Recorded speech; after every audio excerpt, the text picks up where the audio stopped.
کہنے والا اگر سچا بھی ہے اور واقعی وہ سب کچھ کر سکتا ہے جو وہ کہہ رہا ہے، اور کہہ رہا ہے 1 مہینے کی ملازمت پر تیری ساری زندگی کی ذمہ داریاں میرے سپرد جیسے تو چاہے گا، ایسا ہی نا بھائی؟ اور پھر بھی اگر اس سے کوئی فائدہ نہ اٹھائے، کیا مطلب ہے؟ اس میں عقل کوئی نہیں. لبثت یوما او بعض یوم، اللہ کہہ رہا ہے مہینہ تو دور کی بات ہے میاں، آدھا دن بھی نہیں ہے، آخرت کے لحاظ سے آدھا دن بھی نہیں ہے. اسے میری چاہت کے مطابق گزار لو، کل تمہاری ساری زندگی کی ذمہ داری میرے سپرد ہے، جیسے تم چاہو گے ویسے تمہاری زندگی بنا دوں گا. بتاؤ اللہ سچا ہے کہ نہیں؟ اللہ سچا ہے نا بھائی. اور وہ اللہ کہہ رہا ہے کہ آدھا دن 1 دن بس، اور تمہاری اگلی کھربوں سال کی زندگی کی ذمہ داری میں لیتا ہوں. اور ایسے نہیں لیتا وَلَكُمْ فِيهَا مَا تَشْتَهِي أَنفُسُكُمْ، جیسے تم کوٹھی چاہو گے، جیسے بنگلہ چاہو گے، جیسی سواری چاہو گے، جیسا لباس چاہو گے، جیسا حسن چاہو گے، جیسی خوبصورت آنکھیں چاہو گے، جیسے خوبصورت بال چاہو گے، جیسی خوبصورت زندگی چاہو گے، جیسے تم چاہو گے ہم ویسے کر دیں گے. وَلَكُمْ فِيهَا مَا تَشْتَهِي، جو تم چاہو گے، جس انداز کا بنگلہ، جس انداز کی کوٹھی، جیسی خوبصورتی، جیسا حسن، جیسی جوانی، جیسی خوشاک، جیسی تم چاہو گے ویسے کر دیں گے. لیکن شرط ہے یہ آدھا دن جو ہے نا اسے صحیح گزار لو. بتاؤ اگر کوئی اس چانس سے فائدہ نہ اٹھائے اس کے کھوپڑی میں عقل ہے؟ کوئی اس چانس سے فائدہ نہ اٹھائے اس کے کھوپڑی میں عقل ہے؟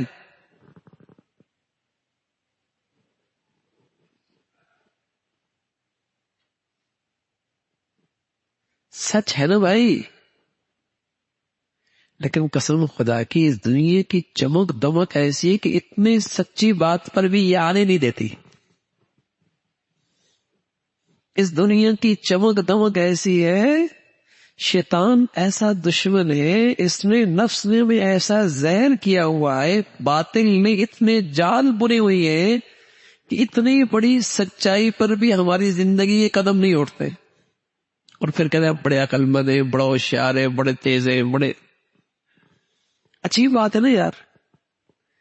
ارے میاں بھوکے گزر جائے، پھٹے پرانوں میں گزر جائے، جھونپڑی میں گزر جائے، ارے گزر جائے، جیسے گزر جائے گزر جائے گی.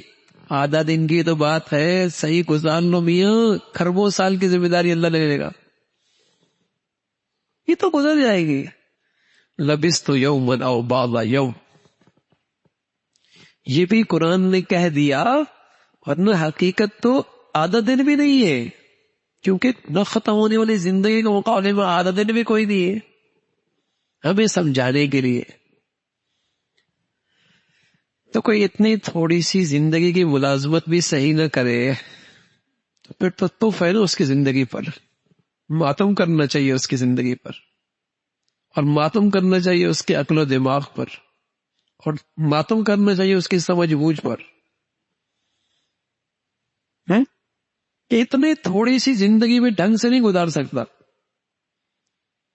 اور اتنا بڑا بادشاہوں کا بادشاہ، حکیموں کا حکیم، مالکوں کا مالک، خزانوں کا مالک کہہ رہا ہے کہ میری ذمہ داری ہے تمہاری زندگی کھربوں سال کی، جیسے تم چاہو گے.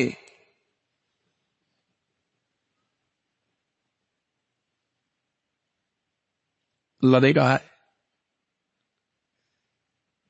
اللہ ہمیں اس پہ یقین نصیب فرما دے بھائی، یقین نصیب فرما دے. اور یہ بھی میرے پیارو اللہ کا احسان ہے، اللہ آج بھی ایسی باتیں سننے کا سنانے کا ہمیں موقع دے دیتا ہے. ورنہ ایک مخلوق ایسی باہر پھر رہی ہے جو ہمیں بیوقوف سمجھتی ہے، ہم اسے بیوقوف سمجھ رہے ہیں، ایسی بھی پھر رہی ہے. ٹھیک ہے، وہ بھی بیوقوف سمجھتی ہے، انہیں بیوقوف سمجھ رہے ہیں، ایسی بھی ہے. تو اللہ کا کلام ہے، سچا ہے نا بھائی.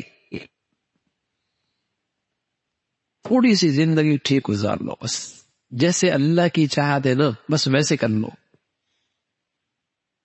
تھوڑی سی زندگی، پھر کھربوں سال کی زندگی اللہ کہہ رہا ہے میری زندگی میں تمہاری بنا دوں گا مزے کی. زندگی وہ ہے حسن، خوبصورتی.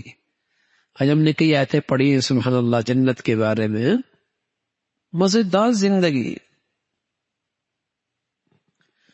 کأنہن الیاقوت والمرجان، جب وہ نکلے گی نا پردے سے اتنی خوبصورت ہوگی. کأنہن الیاقوت والمرجان، جیسے یاقوت اور مرجان کے موتی ہوتے ایسی چمک رہی ہو. دنیا کی نقلی مرغی نہیں میاں، حقیقی جنت کی حور. کأنہن الیاقوت والمرجان لم یطمثہن انس قبلہم ولا جان. سبحان اللہ. جس کا حسن کی اللہ تعریف کرے، جو خود حسینوں کا حسین ہے، بتاؤ وہ حسن کیسا ہو؟ کیسا ہو؟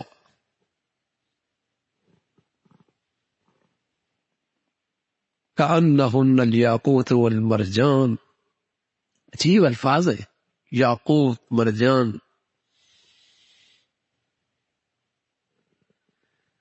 تو میرے عزیزوں زندگی تو وہ ہے، تھوڑا صبر کر لو، تھوڑا صبر کر لو، تھوڑی ہمت سے کام لے لو بس. تھوڑی سی ہمت، تھوڑا سا صبر کر لو.